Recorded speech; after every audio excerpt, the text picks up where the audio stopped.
Aloha champions, and welcome to another science video. I know I don't have my lab coat. I was preoccupied when I was supposed to be filming this at school with other projects, so I'm filming this at night. But for this Wednesday activity, we're looking at Unit 4.3, talking about earthquakes. So we know that the Earth has moved over many of times, that rocks have eroded and changed places, but now let's look at earthquakes. So our big question, which my eyes go immediately to for this chapter, is why are some communities more likely to experience an earthquake than others? Why does California experience so many earthquakes and Arizona relatively fewer? Well, we're going to figure that out here in this chapter. Our vocabulary term, fittingly enough, is earthquake. An earthquake is the shaking of the ground caused by a seismic wave. Well, we don't know quite what a seismic wave is, but we know that an earthquake is the earth shaking or moving. So let's get into this chapter. Remember, after you're done watching this video, you'll have 5 to 10 questions to answer about the subject. So, earthquakes, Chapter 3. On the top floor of an office building, workers suddenly feel shaking. The shaking lasts a few seconds and then stops. The workers ask each other, "What was that?" Well, 100 miles away, a gardener finds himself on the ground. The tremors had been strong enough to knock him down. He even saw his lawn roll like waves. He looks over at the road and sees large cracks. All of these effects are the result of an earthquake, sudden shaking of the ground that usually occurs at or near places where the plates of Earth's crust meet. Communities near these sites are more likely to experience earthquakes than communities far away. So in Chapter 1, we learned that we have a whole bunch of tectonic plates. And where those tectonic plates rub against each other is where we have the potential spots for earthquakes.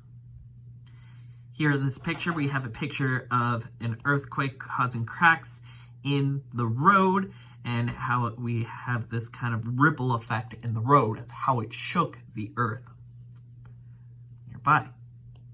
Moving plates cause earthquakes.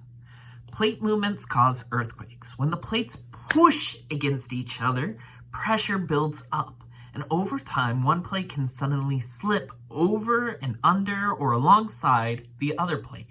So it can slip up, can slip under, or slip side by side. These interactions can involve so much friction that the plate edges that are in contact will become stuck. So much pressure that they're just stuck in place. And while the plates keep moving, the edges buckle or bend. The rocks store up the immense amounts of energy required to push the plates. Stress builds up in them. Eventually, that stress is too much for the plates to bear, and they suddenly move. One or both plate edges may move several or even dozens of meters in the span of seconds. The energy waves that are released are known as seismic waves. So seismic waves cause the earthquake. So here's an experiment you can do at home. Say you have a marker or pen and you're pushing it as hard as you can with both hands.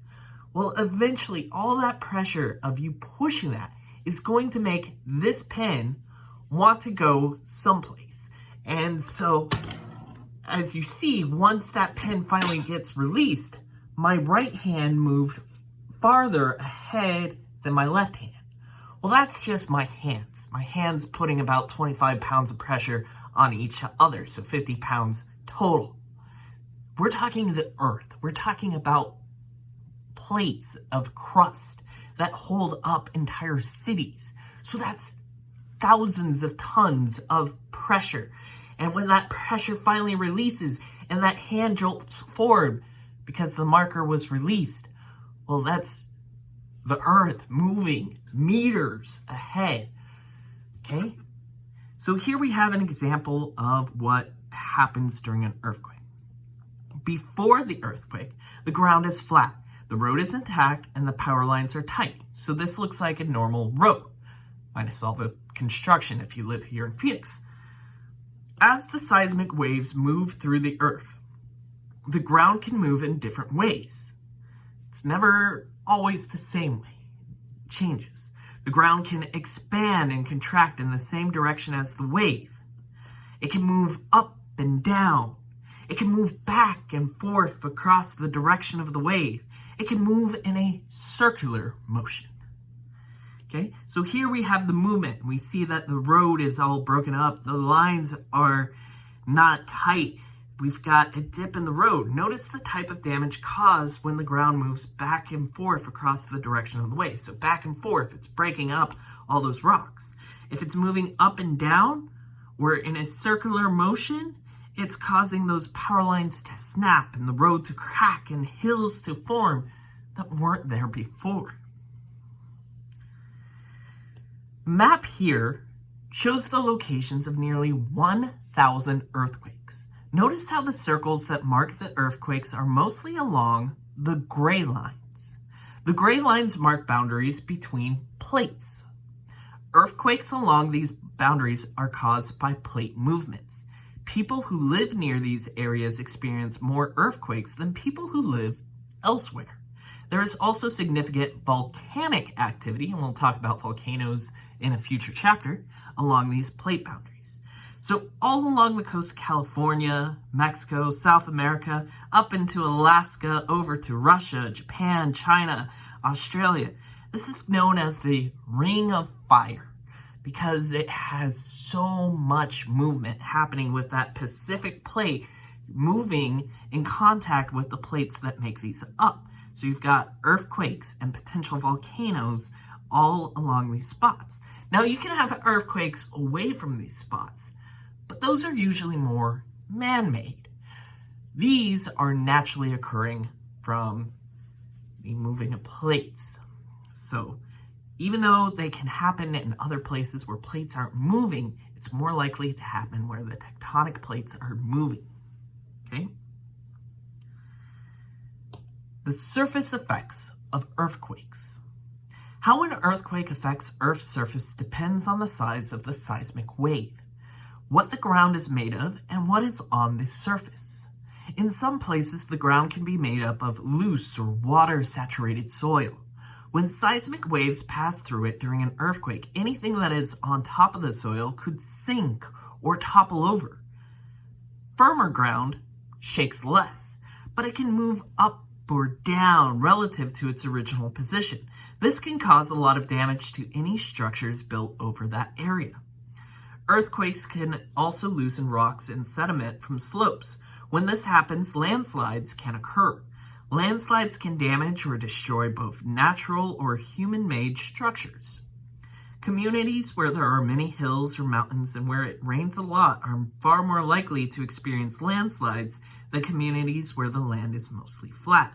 So here we have damage of an earthquake, and see how the bottom floor of this building has just moved. This was an earthquake in San Francisco in 1989, so when I was 1 year old.